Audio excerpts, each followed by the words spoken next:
Le grand entretien ce matin, c'est avec Vincent Gey, directeur général de France Montagne. Bonjour, merci d'être en direct avec nous ce matin dans la matinale de l'économie. Vincent Gey, France Montagne, c'est l'association qui fédère et anime les stations de montagne françaises. Est-ce que cet été a été un bon cru pour la montagne en France ?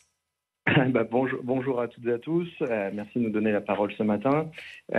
L'été, alors on a souvent l'habitude de dire en Savoie que c'est à la fin de la foire qu'on compte les bouses. Donc on fera le bilan final dans quelques semaines. En tout cas, les premiers indicateurs sont plutôt bons. Quand on prend les taux de fréquentation, on est sur des... alors c'est variable d'une station, d'un massif à l'autre globalement, mais tous les massifs sont en progression. Je pense qu'on finira aux alentours des plus 2, plus 3%. Donc c'est très très bien. Je décorrèle par contre la consommation locale qui est, elle, un petit peu en baisse. Voilà. Oui, les chiffres sont bons et les indicateurs sont très bons en montagne. Ça veut dire que l'hébergement, les activités, ça s'est bien passé. Il y a une bonne dynamique. Par contre, je sais que la restauration a beaucoup souffert cet été. Il y a un souci de maîtrise du budget des ménages. C'est exactement ça. Voilà, alors il y a plein de facteurs qui peuvent aussi l'expliquer, mais en tout cas les chiffres, voilà, ce que je vous disais, les chiffres de fréquentation sont même très bons. C'est important aussi qu'on définisse bien cette notion de saison estivale. C'est pour ça que c'est compliqué d'avoir des chiffres qui sont consolidés, parce que d'une station à l'autre, comme vous pouvez aisément le comprendre, la saison estivale n'a pas la même durée. Je vous prends un exemple très concret. Prenez la station de Valloire en Maurienne. Dès que le col du Galibier il est ouvert et qui permet de rejoindre donc la Savoie avec les Alpes du Sud, on voit une massif de motos, de véhicules qui passent ce col parce que les points de vue sont juste spectaculaires en haut. Donc eux, ils ont une saison estivale qui est beaucoup plus longue, entre mi-juin jusqu'à fin septembre, voilà. Par rapport à une station qui serait en fond de vallée, qui elle, c'est juillet-août. C'est toute la difficulté de votre poste, en fait, Vincent Gey, à France Montagne, parce qu'il faut un petit peu développer tout ça. Comment vous allez développer l'activité touristique en station sur la totalité de l'année, Vincent Gey ? Alors on est revenu pendant un moment donné, c'est vrai ce que vous disiez. Il y a une tendance à dire il faut que la montagne, elle soit, on connaît la montagne blanche, la montagne hivernale, on connaissait la montagne verte estivale, et puis il y avait cette tendance 4 saisons. Aujourd'hui, on y revient un petit peu, et on essaye de remplir la saison estivale, mais on voit que cette part de l'été commence à prendre de l'ampleur. On n'est pas encore sur les chiffres hivernaux, bien entendu. Et puis je pense qu'on ne le saura jamais, mais en tout cas, on voit qu'on le prend, on grossit de plus en plus. Je vous donne aussi un autre exemple, c'est que la canicule qu'on a eue là, ces dernières semaines, ça agit comme un accélérateur incroyable. En 2 semaines, dites-vous bien que les réservations, elles ont bondi de 6 points pour un séjour sur les 3 dernières semaines d'août. Donc c'est vraiment des progressions qui sont exceptionnelles avec l'attrait. On a la climatisation naturelle en montagne, donc ça permet aux gens...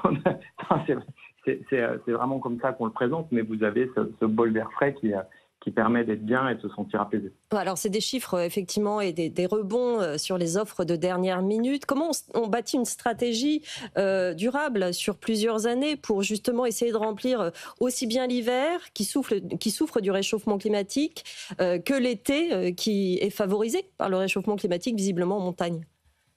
Alors, on l'explique, c'est vrai que cette montagne, elle est vivante. Vous avez raison, il y a le réchauffement climatique. Les ailes de saison peuvent être plus compliquées à remplir. Mais en tout cas, quand on fait le bilan des dernières saisons, les fréquentations hivernales sont excellentes. Et là, les premiers indicateurs pour l'hiver qui arrive sont déjà très bons. Les gens réservent de plus en plus tôt.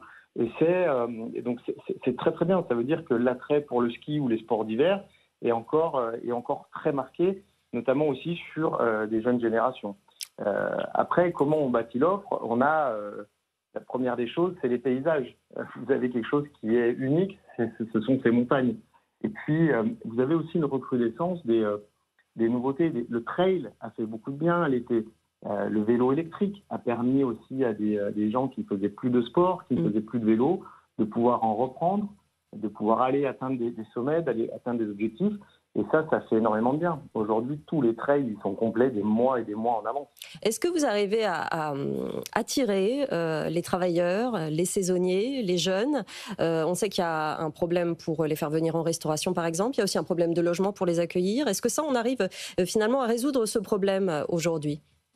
Alors, on ne le résoudra pas totalement. On sait que c'est toujours un petit peu compliqué, mais les collectivités locales mettent en place des programmes incroyables pour essayer de les attirer, de les faire venir, de les fidéliser, surtout d'une année à l'autre. Mais c'est un problème qui est récurrent chaque année, donc on parle chaque année. Mais par contre, l'attrait à la montagne, il est quand même là. Et même si on a un petit peu de mal, on peut avoir de mal. Il y a quand même des entreprises qui gardent leurs salariés d'une année sur l'autre.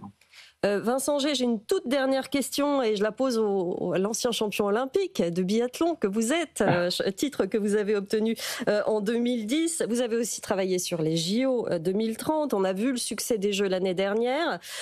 J'aimerais une réaction à l'incroyable chute, le désintérêt des entreprises aujourd'hui, quelques mois après ces Jeux, pour les budgets du sport, tout simplement, ce désintérêt pour le sport. Est-ce que le sport est le parent pauvre des budgets des entreprises et de l'État cette année?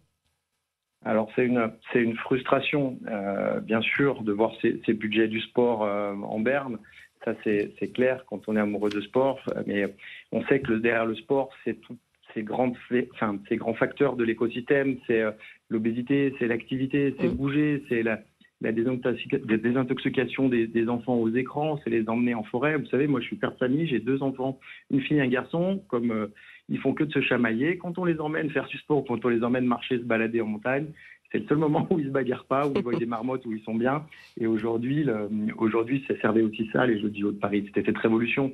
Refaire bouger les gens, je crois que c'est important dans cette société qui se sédentarise un petit peu plus. Donc c'est une énorme frustration de voir ça. Voilà. Merci beaucoup Vincent G d'avoir été avec nous ce matin en direct, directeur général de France Montagne.